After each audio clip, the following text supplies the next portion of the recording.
आज पवित्र आशरा शहादाए करबला शहरे निजुम उजाला शहादाए करबला व आशरा उजाला कमिটির সম্মানিত সভাপতি উপস্থিত আছেন জামান মিত্র উপস্থিতবৃন্দ এবং নিजुম উজালা আহলে সুন্নাত এবং সুন্নি মুতাদর্শী নবীর বিবি হুসাইন বিবি আসসালামু আলাইকুম ওয়া রাহমাতুল্লাহি ওয়া বারাকাতুহু। शुक्रिया ज्ञापन करें महान अल्लाह के दरबार जी महान अल्लाह ताला शान को मनवार और तबारक व तआला आदिल शान आज आशुरा और शहादाए करबला बाकी शरीफा के बाकी दीजिए सब के अल्हम्दुलिल्लाह दुरूद सलाम सैयद मुरसलीन रहमत लिल आलमीन आज इस मुबारक मुद्दत का शकीर अमल दुआ मोहम्मद मुस्तफा के हुजूर सल्लल्लाहु अलैहि वसल्लम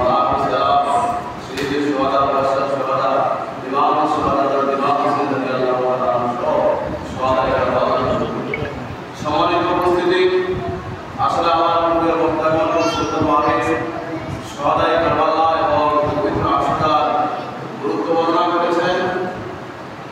আসলে এই মহারম মাস আসলে যারা নবীর প্রেমিক, যারা হুসাইন রাদিয়াল্লাহু তাআলা সুবহানাল্লাহকে ভালোবাসেন, পাক রাদিয়াল্লাহু আলাইহি সাল্লামকে ভালোবাসেন, তাদের হৃদয়ে অপেক্ষণ হয় এবং তাদের মধ্যে সে চেতনা জাগ্রত হয়।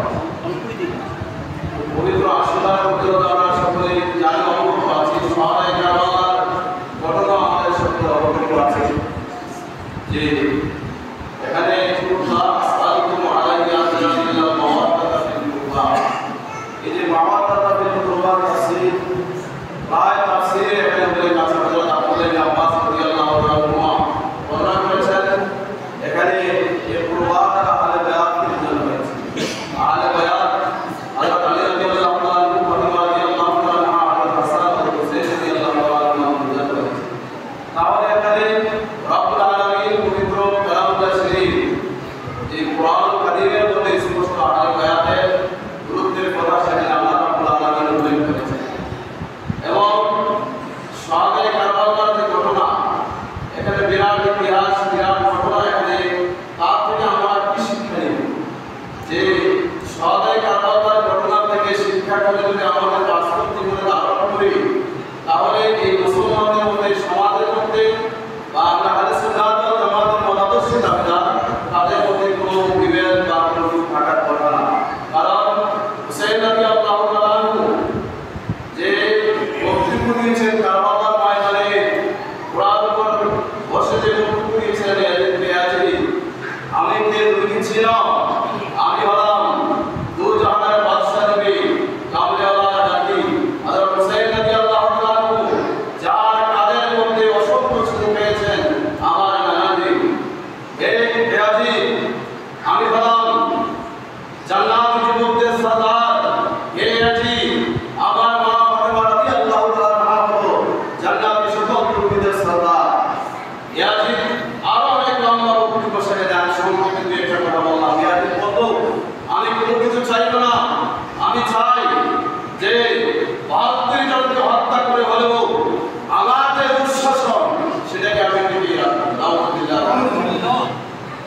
আর হুসাইন রাদিয়াল্লাহু তাআলা আনহুর চেতনা ছিল সত্য ইসলামকে, মদিনার ইসলাম যেন কিয়ামত পর্যন্ত পৃথিবীর মানুষের বন্ধনে ধারণ করতে পারে, সেই শিক্ষা করতে যেন কারবালার ময়দানে ৭২ জন শাহাদাত বরণ করেও সত্য ইসলামকে পৃথিবীর জমিনে যেন কায়েম থাকে, সেটা ছিল হুসাইন রাদিয়াল্লাহু তাআলা আনহুর প্রতিজ্ঞা। আমরা জানি ইয়াজিদের তাবুত আদান হলো, হুসাইন রাদিয়াল্লাহু তাআলা আনহুর তাবুত আদান হলো। ইয়াজিদের তাবুত হলো হায়া আলাস সালাহ, নামাজের দিকে আসো। হুসাইন রাদিয়াল্লাহু তাআলা আনহু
থাকার কথা বলেছেন, কিন্তু ইমাম আহমদ বিন হাম্বল এখানে কট্টরপন্থী ভূমিকা রেখেছেন। ইমাম শাফি যখন বিখ্যাত মুফতি তিনি বলেছেন, আমাকে শিয়া বলো, আমাকে রাজনীতি বলো, কোনো সমস্যা নাই, আহলে বায়াতকে ভালোবাসা, হোসেন রাদিয়াল্লাহু তাআলাকে ভালোবাসা ফরজ, সেটা পাঠ্য করা হয়েছে আলিয়া মাদ্রাসার নবম শ্রেণী দশম শ্রেণী এটা কিতাবের মধ্যে কবিতা করে ইমাম শাফি বলেছেন, আহলে বায়াতকে ভালোবাসা, হোসেন রাদিয়াল্লাহু তাআলাকে ভালোবাসা ফরজ। তোমরা যে আমাকে শিয়া বলো, আমাকে রাজনীতি বলো, কোনো কিছু আসে নাই, আমি শিয়া হতে রাজি, রাজনীতি হতে রাজি, তবে আহলে বায়াতকে ভালোবাসা ফরজ। সুবহানাল্লাহ, সুবহানাল্লাহ।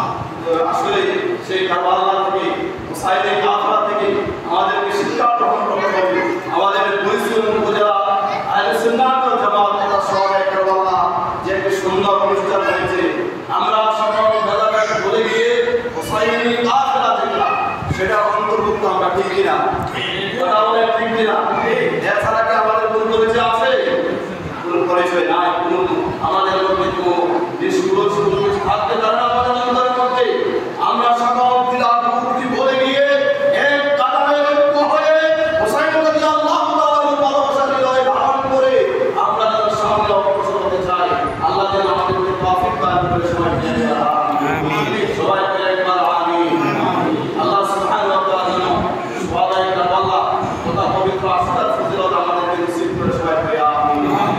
দাদা হুজুর বলেছিলেন গৌসুল জামান সাহেব ইসমাইল কাদের রাদিয়াল্লাহু তাআলা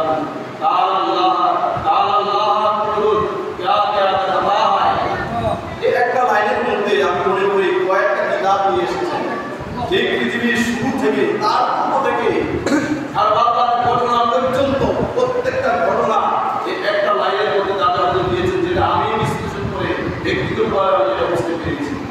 তারপরে কোথাও বলেছেন কাবির হোসাইন কান্দে বা, মানে হোসেন রাদিয়াল্লাহু তাআলার কাজ, নবী পাক হোসেন রাদিয়াল্লাহু তাআলার পাও মুবারক নবী পাক সাল্লাল্লাহু আলাইহি ওয়াসাল্লামের কাজ মুবারক রেখেছেন। সুবহানাল্লাহ।